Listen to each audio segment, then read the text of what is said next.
올해 33살의 여자입니다. 작년 초부터 만나기 시작한 남자친구와 올해 초부터 결혼 이야기가 오고 가기 시작했어요. 남자친구는 저와 나이차가 1년밖에 나지 않습니다. 오히려 세대 차이가 거의 없다 보니 친구 같은 편안함이 좋았고, 그래도 한 살 연상이라고 저보다 생각이 깊고 어른스럽다는 느낌을 받을 때도 있었어요. 결혼 이야기는 올해 초부터 오고 가기 시작했지만 두 사람이서만 이야기를 나눈 거지 정작 양가 어른들께는 인사드리기까지 꽤 오랜 시간이 걸렸습니다. 남자친구 나이가 34이지만 직장이 생긴 지는 그리 오래되지 않았어요. 대학 졸업 후부터 5급 공무원을 한다고 준비를 했었다는데 생각처럼 잘 되지 않고 어느 순간부터는 아무리 공부를 해도 실력이 늘지가 않았다고 하더라고요. 그렇게 나이만 한 살씩 더 먹어가다가 3년 전부터 목표를 낮춰서 7급 공무원을 준비하기 시작했고, 저와 연애를 시작하기 전에인 재작년에 7급 공무원에 합격을 해서 지금은 일을 하고 있습니다. 하지만 이제 2년차 공무원인 남자친구가 모아놓은 돈이 얼마나 있었겠어요? 결혼 이야기가 나왔을 때 남자친구가 모아놓은 돈은 3천만 원도 되지 않는다는 사실을 알게 되었습니다. 사랑만 가지고 행복하게 사는 사람들도 있다지만 결혼은 현실이니 저도 조심할 수밖에 없었어요. 그러다 남자친구가 부모님께 어느 정도 지원을 해주시기로 했다는 소식을 전하면서 저도 결혼을 결심하게 되었습니다. 공무원이면 그래도 안정적이고 연금도 나오고 철밥통이라는 말이 괜히 있는 게 아닌 게 사실상 잘릴 일도 거의 없잖아요. 그런 안정적인 부분이 제 직업과 비교했을 때 제 단점을 보완해 줄 수 있다고 생각했고, 결혼을 하면 그런 부분이 서로 시너지 효과를 낼 거라고 생각했습니다. 수입은 제가 훨씬 더 많은 편이에요. 저는 현재 제 가게를 하나 하고 있거든요. 지금은 어느 정도 자리를 잡아 안정적인 월 수입을 내고 있지만 자리 잡기까지 오랫동안 마음고생도 많이 했습니다. 직원 2명 번갈아 가면서 쓰고 있고 월세, 인건비 이것저것 다 떼고 나면 그래도 제 손에 한 달에 500 정도는 떨어지고 있어요. 매출은 1,500에서 2,000 사이로 나오는 가게고요. 저희 부모님부터 제 남동생까지 서로 다 가게를 하나씩 하고 있어요. 부모님은 오래전부터 식당을 하고 계시고 동생은 부모님 밑에서 일을 배우다 독립해 나가서 본인 가게를 차렸고요. 저도 지금은 제 가게를 하고 있기는 하지만 사실은 저도 대학 재학 중에 틈틈이 공부해서 졸업과 동시에 9급 공무원에 합격해서 공무원 생활을 잠깐 했었습니다. 시험 준비하던 학원에서도 제 나이에 9급 합격한 거면 굉장히 빠른 거고 대단하다는 이야기도 들었습니다. 그때 제 나이가 25살이었거든요. 부모님은 내심 제가 대학 졸업 후에는 가게 일을 돕기를 원하셨습니다. 하지만 제가 부모님이 고생하시는 걸 직접 봐와서 그런지 내키지가 않았어요. 공무원이면 안정적이고 배우자 직업 선호도에서도 항상 순위권을 유지하는 직업이다 보니 공무원 하면 좋겠다 생각해서 시작한 공부였고요. 특히 음식 장사를 하시다 보니 취객들이나 진상 손님한테 들을 말 못 들을 말 다 들어가며 사람 때문에 지치는 부모님 모습이 특히나 힘들었고, 자영업이다 보니 낮밤 가리지 않고 계속 가게에만 얽매여 있는 모습을 보면 장사를 배우는 것보다 제 직업을 갖는 게 좋다는 생각을 가지고 있었습니다. 그런데 공무원이라고 해서 제가 생각했던 것처럼 돌아가지는 않더라고요. 야근만 없다 뿐이지 2년차가 되어가는데 하는 일들은 매번 똑같고, 솔직히 그때 느낀 건 공무원만큼 수직적인 구조로 돌아가는 직업 또한 따로 없다는 생각이 들었습니다. 매번 허드렛 일에 자빌들도 도맡아서 해야 했고, 특히 부모님께서 장사하면서 손님들한테 시달리는 게 장사에 거부감이 들게 만든 가장 큰 이유 중 하나였는데, 진상 손님 못지않게 진상 민원인들 대하는 일도 너무 힘들고 스트레스를 많이 받았어요. 세상에 돈 벌기 쉬운 일 하나 없다더니 그 말이 무슨 말인지 이해가 가더라고요. 거기에 더불어서 부모님 식당이 사실 동네에서 흔히 볼 수 있는 영세하는 식당 중에 하나였는데 운 좋게 방송 하나 타게 되면서 입소문이 나게 되었고, 소위들 말하는 대박을 터뜨리며 월 수입이 엄청나게 상승하게 되었습니다.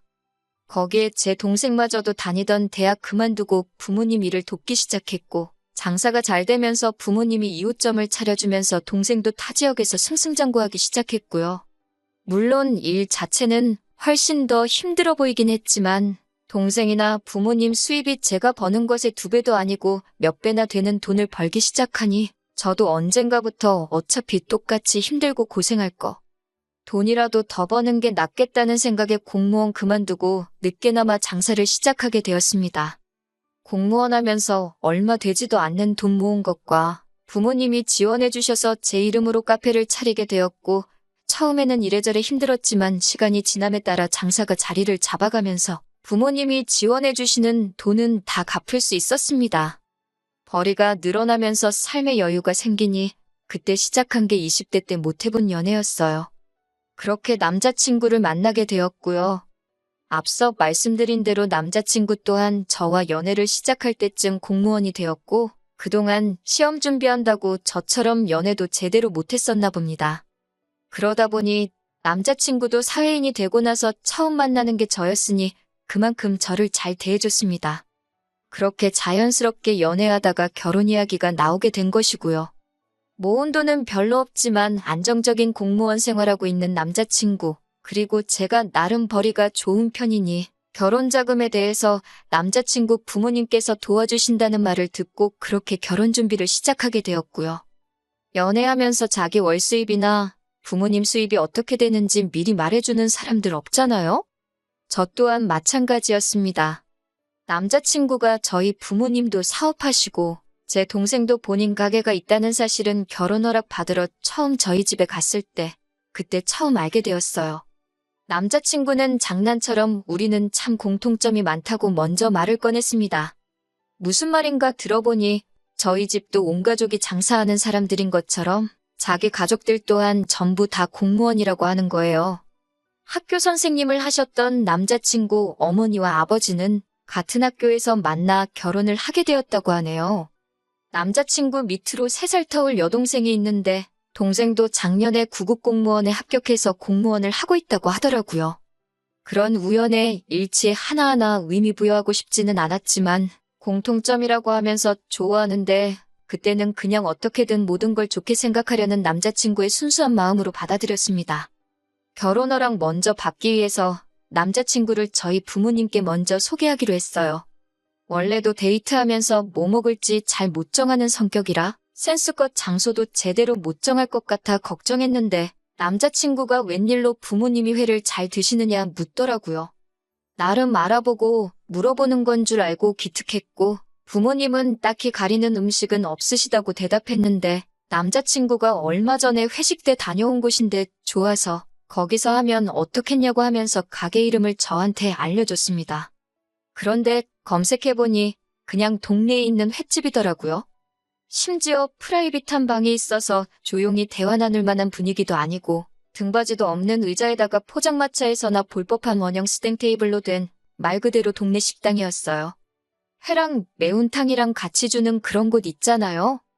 횟집이 뭐 문제가 있는 건 아니지만 그래도 결혼 허락받기 위해 처음 인사드리는 자리인데 아무리 맛집이라도 그런 데서 하는 건 아닌 것 같아서 그냥 제가 알아보겠다 하고 제가 찾아서 예약했습니다. 코스로 요리가 나오는 곳이었고 인당 10만 원 선에서 계산할 수 있는 적당한 가격대의 일식집이었어요. 방으로 되어 있고 분위기도 괜찮아 보이는 곳이었습니다. 인사드리기로 한 당일에 남자친구와 근처에서 만나서 부모님과는 따로 움직이기로 했어요. 남자친구가 약속 시간에 거의 딱 맞춰서 도착을 하더라고요. 그래도 늦을까봐 걱정은 된 건지 지하철역 입구에서 허겁지겁 뛰어오는 겁니다. 부모님보다 먼저 와서 기다리고 있어도 모자랄 판에 저러니 어이가 없었어요. 그런데 심지어 빈손으로 왔더라고요. 이 사람이 여태 공부만 했다 보니까 사회생활을 해본 적이 없어서 그런 건지 뭔지 모르겠지만 그래도 첫 인사드리는 자리에 빈손은 기본적인 매너가 없는 거 아니냐고 쓴소리 한마디 하고 근처에 베이커리에 들러서 케이크 하나 급한 대로 사서 장소에 도착했습니다. 아무튼 인사드리는 자리는 그렇게 나쁘지 않았어요. 대화를 나누던 중에 부모님께서 당신들이 어디에서 식당을 하고 있다. 그 사실을 처음 이야기했는데 우연의 일치였던 건지 저희 부모님이 장사하는 곳인 남자친구 부모님이 사는 동네와 같은 지역이었던 겁니다. 가게 이름을 말해주니 남자친구도 몇 번 가봤고 부모님도 자주 다니는 식당이라고 하는 거예요. 바싹 긴장해서 얼어붙어 있었는데 어떻게 그걸로 대화의 물꼬가 틀어져서 남자친구도 제잘제잘 분위기를 주도해 가더라고요. 부모님은 그 모습 보고 남자친구가 성격도 좋아 보이고 나쁘지 않은 것 같다며 마음에 들어 하셨고요. 덕분에 이래저래 인사는 잘 끝냈습니다. 남자친구가 자리에서 먼저 일어났고 부모님하고 같이 1층으로 내려오면서 남자친구가 모아놓은 돈이 적은 거야 일시적인 거지. 성실한 게 중요한 거라고 하면서 직장도 공무원이면 안정적이고 좋다고 하시면서 남자친구를 좋게 봐주신 것 같더라고요. 그런데 가게를 나서려는데 직원분이 저랑 부모님을 불러 세우면서 아직 계산을 안 했다고 하는 겁니다. 솔직히 빈손으로 찾아온 데다가 장소도 제가 찾아낸 거고 먼저 일어나서 나가는 거 보고 센스 있게 계산 정도는 했을 거라고 생각했는데 조금 얼척이 없었어요. 부모님도 그때는 살짝 기분이 상하신 듯 했고요. 그날 저녁에 남자친구랑 전화하면서 조금 다투게 되었습니다. 암만 남자친구가 100번을 잘했어도 누군가가 기분이 상했으면 잘못을 인정하고 사과했으면 금방 넘어갈 수도 있는 일인데 말도 안 되는 변명과 이유를 가져다 붙이며 스스로를 변호하더라고요. 빈손으로 인사 가는 게 뭐가 그리 큰 문제냐. 그런 거 다 허례허식이다 하면서요. 그래도 대화 나누면서 자기가 억지 부리고 있는 걸 깨달았는지 계산 안 한 건 자기가 생각이 짧았다고 하면서 그런데 그래도 너무 비싼 곳을 예약한 제 잘못도 있다고 하면서 제 잘못도 어느 정도 있으니 그만 다투자고 상황을 모면하려 하더라고요. 다음부터는 자기한테 원하는 바가 있으면 차라리 미리 말해달라고 사과하길래 그냥 제가 처음에 생각했던 대로 아직 사회생활 경험도 적어서 모르는 게 많구나 하고 넘어가기로 했습니다. 그리고 이제 순서가 바뀌어서 제가 남자친구 집에 인사를 드리러 갈 차례가 되었습니다. 어디로 장소를 잡으시려나 했는데 집으로 초대를 하더라고요. 남자친구가 뭐 사들고 가는 거 허례허식이라고 했던 게 생각나서 원래는 과일 바구니랑 꽃이라도 사갈까 했는데 그냥 저도 빈손으로 가버렸어요. 남자친구는 제가 빈손으로 오건 말건 신경도 안 쓰는 듯 했고 그 모습을 보니까 제가 정말 옛날 사고방식을 가지고 있던 건가 하는 생각도 들고 그때 그걸 가지고 괜히 화를 냈나 하는 생각까지 들었는데 그게 아니었어요. 문 열고 들어가니 남자친구 부모님은 저를 환영해주면서도 제 손을 슬쩍 보더라고요. 시선이 제 눈에 다 보일 정도로 말입니다. 제가 과민 반응한 거겠거니 애써 넘기려고 했는데 맨 처음 저한테 한다는 말이 장사하면서 돈도 잘 번다고 들었는데 손이 좀 작다고 하면서 무안을 주더라고요. 차려놓은 음식들 보니 그래도 저 온다고 이렇게 수고하셨는데 저도 괜히 남자친구 행동 때문에 똑같이 한 방 먹여주려고 빈손으로 온 게 실수였나 싶기도 했으니 저한테 무안을 주던 부분은 그냥 넘어가려고 했습니다. 대화를 나누던 도중 남자친구한테 저희 부모님이 동네에 있는 식당 사장이라는 이야기를 들었다고 하시면서 거기는 맨날 갈 때마다 손님들도 많다고 하면서 부모님이 돈 좀 버셨겠다는 이야기를 노골적으로 하더라고요. 그러더니 갑자기 조선시대 이야기를 꺼내는 겁니다. 옛날에는 가진 것 돈밖에 없는 장사꾼들이 어떻게 신분 상승해보려고 양반집과 사돈 맺으려고 별의별 노력을 다했던 거 아냐는 이야기를 꺼내는 겁니다. 집도 새로 지어주고 땅도 사주고 그랬다면서 저보고 그런 건 알고 있느냐고요. 무슨 이야기를 꺼내려는지 딱 눈치를 챈 그 순간에 대놓고 본론을 말하더군요. 저희 부모님도 나란이라는 사위 보고 싶으니까 결혼을 허락한 거 아니겠냐고 하면서 이런 사실들을 모르기 전엔 아들이 원하는 대로 1억을 지원해 주려고 했는데 자기들이 손해를 보는 것 같아서 안 되겠다 하는 겁니다. 이미 제가 모아놓은 돈이 8천 정도고 따지고 보면 제 가게가 권리금만 해도 1억 정도 나오는데 이래저래 따지면 제가 2억 정도를 해가는 거나 마찬가지인데도 손해를 보는 것 같다는 말이 어이가 없었어요. 모아놓은 돈 한 푼도 없는 아들 장가 보내는데 1억이 아깝다고 저희 집에서 돈을 오히려 더 해오는 게 이치에 맞는다고 말하고 있으니 솔직히 그때 이미 마음속에서 이 결혼은 물 건너갔구나 하는 생각을 갖게 되었습니다.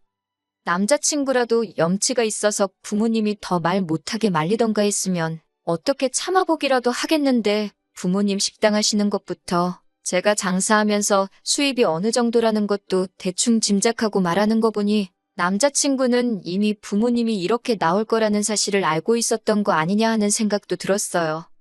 저희 부모님한테 남자친구 처음 인사시킬 때 남자친구 개념 없는 행동에 적잖이 실망을 했는데 그 개념 없는 행동이 사회생활을 안 해봐서 그런 게 아니라 그냥 못 배워서 그런 거라는 생각이 들더라고요. 그런데도 자꾸 우리는 공무원 집안, 부모도 자식들도 전부 공무원이다. 나란히라는 우리들 하면서 자꾸 장사하는 집안인 저희 집을 후려치려고 하는 걸 더 이상 두고 보고 참을 수는 없었어요. 그래서 듣다 못한 제가 공무원 자부심이 대단하신 것 같은데 요즘은 세상이 변했다고 그건 모르시냐고 한마디 딱 쏘아붙였네요. 직업에 대한 자부심이 큰 사람들이란 남이 집 뭐 해먹고 사는지 알고 무시할 때는 언제고 역으로 제가 무시하듯 하는 발언을 하니 예상한 대로 입에 곧바로 거품을 물더라고요. 남자친구가 5급 행시 준비했다고 들었는데 만약에 진짜로 행시 합격해서 공무원 하고 있는 거였다면 저도 이런 말 안 했을 거라고 요즘에 34살에 모아놓은 돈 하나 없이 7급 공무원이라고 하면 누가 알아주기라도 하느냐 한마디 더 했습니다. 남자친구 부모님이 저보고 못 배운 거 티낸다고 하면서 열변을 토하더군요. 이순신 장군님도 32살에 장원급제를 했고 대통령도 32살까지 백수였고 공무원 합격해서 그 자리까지 올라간 거 모르냐고 하는 겁니다. 어머님 아들이 이순신 장군님처럼 나라를 구할 것도 아니고 대통령이 될 것 같지도 않다고 대답했지요. 그리고 자꾸 못 배웠다 하시는데 저도 4년제 대학 졸업했고 대학 졸업하면서 공부해서 25살에 구급 공무원 생활하던 사람이었다고 말해줬습니다. 그리고 자꾸 못 배웠다 하시는데 저도 4년제 대학 졸업했고 대학 졸업하면서 공부해서 25살에 구급 공무원 생활하던 사람이었다고 말해줬습니다. 그때 제가 장사 시작 안 하고 공무원 계속하고 있었으면 잘난 어머님 아들보다 먼저 7급 공무원 생활하고 있었을 거라고요. 우리 집안 장사한다고 천하게 보고 우습게 알고 있는 것 같은데 별로 잘나지도 않은 공무원 아들 둔 게 뭐가 그리 대단한 장사미천이라고 가격을 그렇게 비싸게 구냐고 했어요. 저나 제 동생은 물론 저희 부모님까지 장사한 구력이 몇 년인데 어디서 장사도 안 해본 사람이 평생을 업으로 해온 사람한테 바가지를 씌우려고 하냐고 어머님 아버님이 한 말로 세상 물정 좀 더 공부하고 오셔야겠다고 했습니다. 맨날 책상머리에 앉아서 시키는 일만 처리하고 있으니 몰라도 너무 모르는 거 아니겠냐고요? 꿀먹은 벙어리도 아니고 그 자리 가만 앉아서 상황만 보던 남자친구한테도 너도 니네 부모님 말만 듣고 쓸데없이 자부심 가지지 말고 스스로 움직이면서 뭐가 똥이고 뭐가 된장인지는 직접 찍어 먹어보고 배우고 하라고 했습니다. 너네 집 찍어 먹어보니 똥인 거 알겠으니 결혼도 없던 일로 하고 나는 여기까지 하겠다고요. 그동안 정이 있으니 너네 집 똥인 거 알려주는 거라고. 이제라도 그거 염두에 두고 장가라도 똑바로 가고 싶으면 주제 좀 파악하고 살라 한마디 하고 집으로 돌아왔네요. 남자친구 부모님은 제가 남자친구한테 뭐라고 하는 동안도 말하는 거 천박한 것 좀 보라면서 뭐라고 하는데 요즘 세상에 공무원 말투가 따로 있고 장사꾼 말투가 따로 있나요? 끝까지 장사하는 사람들 얕잡아보고 우습게 여기는 게 저거는 평생 가도 못 고치겠다는 생각이 들더라고요. 사실상 이제 연도 끄는 사이인데 제가 고쳐줄 필요도 없겠고요. 그냥 우물안 개구리처럼 계속 그렇게 사는 게 두 분한테는 가장 행복한 일일 수도 있겠네요. 아들 공무원 합격한 자부심에 그걸 인생의 최고 업적이나 기쁨으로 사시는 게 말이지요. 쓰다 보니 제가 공무원을 무시한 듯 쓴 것 같기도 해서 오해의 소지가 있는 부분이 있는 것 같아 덧붙입니다. 저도 공무원 생활을 했던 사람으로 절대 무시하지 않아요. 애초에 무시했으면 남자친구와 결혼 생각도 하지 않았을 테니까요. 문제는 아들 공무원 합격한 걸 가지고 저희 집에 어떻게 돈 한 푼 뜯으려던 거지근성 때문에 상 뒤집어 엎고 나온 거예요. 아무쪼록 오해가 없으셨으면 하는 마음에 이렇게 한 줄 더 추가합니다.